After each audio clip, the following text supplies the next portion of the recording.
Hi friends, ഞാനിന്ന് നിങ്ങളുമായിട്ട് share ചെയ്യാൻ പോകുന്നത് എല്ലാ വീട്ടമ്മമാർക്കും വളരെ ഉപകാരപ്രദമായ നല്ല അടിപൊളി ടിപ്സുകളുമായിട്ടാണ്. അപ്പം വീഡിയോ സ്കിപ്പ് ചെയ്യാതെ കണ്ടാൽ മാത്രമേ മനസ്സിലാവുകയുള്ളൂ. അപ്പം നമുക്ക് ടിപ്സിലോട്ട് കിടക്കാം. അപ്പോൾ ഫസ്റ്റ് ടിപ്പ് എന്ന് പറഞ്ഞാൽ ഇഞ്ചി നമുക്ക് ബ്രഷ് വെച്ച് വൃത്തിയാക്കിയെടുക്കാം. എന്ന് വെച്ചാൽ അതിൻ്റെ പുറത്തുള്ള പൊടിയും മണ്ണും ഒക്കെ നമുക്ക് ബ്രഷ് വെച്ച് ഇതേപോലെ ഒന്ന് ക്ലീൻ ആക്കിയതിന് ശേഷം നമുക്ക് ഇഞ്ചി വെള്ളത്തിനകത്തിട്ടിട്ട് തൊലി കളഞ്ഞെടുക്കാൻ വളരെ ഈസിയാണ്. അപ്പോൾ ഇതേപോലെ ആ മണ്ണും പൊടിയും എല്ലാം പോയി കിട്ടും. അപ്പം ഇതേപോലെ ആ ഇടയിലൊക്കെ കയറിയിരിക്കും മണ്ണും പൊടിയെല്ലാം. അപ്പോൾ ഇതേപോലെ ബ്രഷ് വെച്ചൊന്ന് തൂത്ത് കൊടുത്താൽ നല്ല ക്ലീനായിട്ട് കിട്ടും. എന്നിട്ട് നമുക്ക് വെള്ളത്തിനകത്തിട്ട് ചിരണ്ടി എടുക്കുന്നതിനോ അല്ലാതെ എടുക്കുന്നതിനൊക്കെ ഈസി ആയിട്ട് നമുക്ക് അത് ക്ലീനാക്കി എടുക്കാൻ പറ്റും.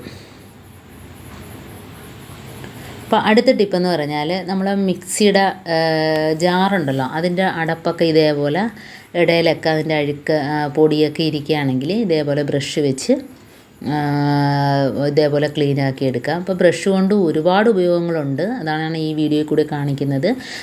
ബ്രഷ് വെച്ച് അതേപോലെ തന്നെ ഇതേപോലെ നമ്മൾ പച്ചക്കറിയൊക്കെ ഗ്രേറ്റ് ചെയ്യുന്ന ഇതിനകത്തോട്ട് നമുക്ക് ഇടയിലൊക്കെ കയറിയിരിക്കും. അപ്പോൾ നമ്മൾ കഴുകിയാൽ തന്നെയും അതിൻ്റെ ഇടയിലൊക്കെ അതിൻ്റെ വേസ്റ്റൊക്കെ കയറിയിരിക്കും. അപ്പോൾ ബ്രഷ് വെച്ച് ഇതേപോലെ ക്ലീൻ ആക്കാം. അടുത്ത ടിപ്പെന്ന് പറഞ്ഞാൽ നമ്മൾ ഇതേപോലുള്ള പ്ലാസ്റ്റിക്കിൻ്റെ മൂടി, അതേപോലെയാണ് സ്റ്റീലിൻ്റെ ആണെങ്കിലും ഈ ഇടയ്ക്കൊക്കെ ഇരിക്കുന്ന അഴുക്ക് നമ്മൾ സ്ക്രബ്ബർ വെച്ച് തേച്ചാൽ പോലും പോകത്തില്ല. അപ്പോൾ ബ്രഷ് വെച്ച് ഇതേപോലെ ആക്കി കൊടുത്താൽ പെട്ടെന്ന് വളരെ ഈസി ആയിട്ട് ക്ലീനായി കിട്ടും.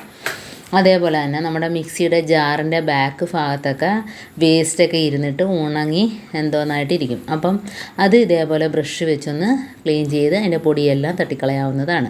അതേപോലെ തന്നെ മിക്സിയുടെ മിക്സിക്കകത്തുനിന്ന് വരുന്ന വേസ്റ്റിൻ്റെ വെള്ളം വരുന്ന ആ ഭാഗത്തൊക്കെ നമുക്ക് ഇതേപോലെ ബ്രഷ് വെച്ച് ക്ലീൻ ആക്കിയാൽ വളരെ ഈസി ആയിട്ട് അതിൻ്റെ പൊടിയും അഴുക്കെല്ലാം പോയി കിട്ടും.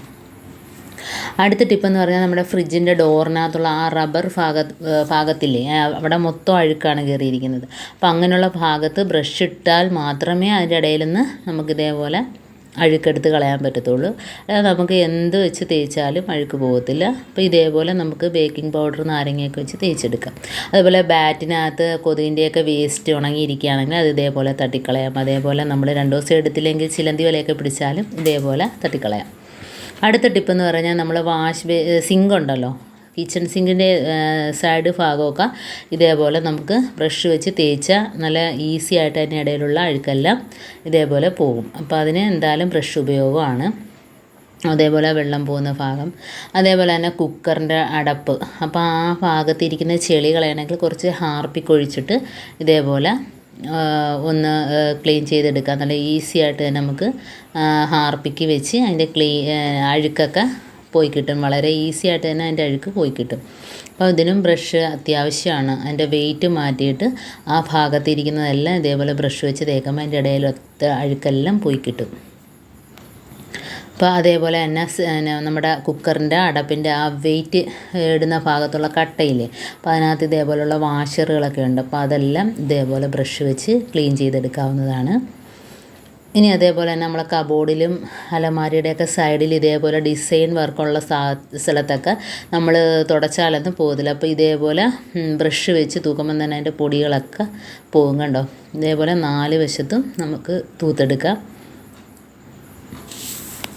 അപ്പോൾ എല്ലാം അതേപോലെ തന്നെ ക്ലീനായിട്ട് കിട്ടിയിട്ടുണ്ട്. അതേപോലെ തന്നെ നമ്മുടെ വാഷ് ബേസിൻ അവിടെ ഇതേപോലെ ആ ടാപ്പിൻ്റെ ചുറ്റുഭാഗത്തും ബ്രഷ് വെച്ച് തേച്ചാലേ ക്ലീനായി കിട്ടത്തുള്ളൂ. അപ്പോൾ അതിൻ്റെ ഇടയിലൊക്കെ അഴുക്കിരുന്നാൽ നമുക്ക് എന്ത് വെച്ച് തേച്ചാലും പോകത്തില്ല. അപ്പോൾ ഇതേപോലെ ചെറിയ ബ്രഷ് വെച്ച് തേച്ചാൽ മാത്രമേ അതിൻ്റെ അഴുക്കൊക്കെ പോയിട്ട് നല്ല ക്ലീനായിട്ട് കിട്ടത്തുള്ളൂ. അപ്പം നല്ല രീതിയിൽ തന്നെ കണ്ടോ, അതിൻ്റെ ഇടയിലിരിക്കുന്ന അഴുക്കെല്ലാം പോയി കിട്ടിയിട്ടുണ്ട്. എന്നിട്ട് നമുക്ക് വെള്ളമൊഴിച്ച് ഇതേപോലെ ഒന്ന് കഴുകിയാൽ മതി. അതേപോലെ തന്നെ ചീർപ്പ്, അതിനകത്തും പൊടിയും അഴുക്കുമൊക്കെ ഇരിക്കും. അപ്പോൾ അതും ഇതേപോലെ ക്ലീനാക്കി എടുക്കാം. അപ്പം ചീർപ്പൊക്കെ ക്ലീനാക്കുന്നതിൻ്റെ വീഡിയോ ഞാനിതിനകത്ത് മുമ്പേ ഇട്ടിട്ടുണ്ട്, കാണുന്നവർ പോയി കാണുക. എല്ലാം ക്ലീൻ ചെയ്യുന്ന വീഡിയോ ഇട്ടിട്ടുണ്ട്. അതേപോലെ തന്നെ ഷൂവിൻ്റെ സൈഡിലൊക്കെ തേക്കുന്ന ഇതേപോലെ നമുക്ക് ബേക്കിംഗ് പൗഡറും പേസ്റ്റൊക്കെ വെച്ച് ഇതേപോലെ ക്ലീൻ ചെയ്താൽ നല്ല ഈസി ആയിട്ട് വെളുത്ത് കിട്ടും. അതേപോലെ തന്നെ നമ്മുടെ ഫ്രണ്ടിലത്തെ ഡോറിൻ്റെ ഇടയിലൊക്കെ ഇതേപോലെ ചിലന്തിയൊക്കെ കൂട് കൂട്ടിയിട്ട് ഇരിക്കും.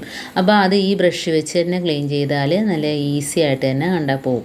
അപ്പോൾ അതിനകത്ത് നമ്മൾ കുറച്ച് വാസലിനോ അതല്ല എങ്കിൽ കുറച്ച് വെളിച്ചെണ്ണയോ അതേപോലെ തന്നെ വിനാഗിരിയും തൊട്ട് ഇതേപോലെ തേക്കുകയാണെങ്കിൽ ആ ഭാഗത്ത് പിന്നെ ചിലന്തിയോ ഒന്നും തന്നെ കൂട് കൂട്ടത്തില്ല. അപ്പോൾ ഇതേപോലെയൊക്കെ നമുക്ക് ബ്രഷ് വെച്ച് ഒരുപാട് ഉപയോഗങ്ങളുണ്ട്. അപ്പോൾ എൻ്റെ ടിപ്സുകളെല്ലാം നിങ്ങൾക്ക് ഇഷ്ടമായെന്ന് വിചാരിക്കുന്നു. ടിപ്സിൽ ഏതെങ്കിലും ഒന്ന് യൂസ്ഫുള്ളായിട്ട് തോന്നുകയാണെങ്കിൽ ഒന്ന് ലൈക്ക് ചെയ്യാനും കമൻറ്റ് ചെയ്യാനും സബ്സ്ക്രൈബ് ചെയ്യാനും കൂട്ടത്തിൽ ബെല്ലൈക്കൻ എനേബിൾ ചെയ്യാനും മറക്കരുത്. എന്നാൽ മാത്രമേ ഞാനിടുന്ന ഓരോ വീഡിയോസും നിങ്ങളുടെ മുമ്പിൽ നോട്ടിഫിക്കേഷനായി എത്തുകയുള്ളൂ. അപ്പോൾ ഇനിയും നല്ല നല്ല ടിപ്സുകളുമായിട്ട് വീണ്ടും കാണാം. അതുവരേക്കും താങ്ക്സ് ഫോർ വാച്ചിങ്.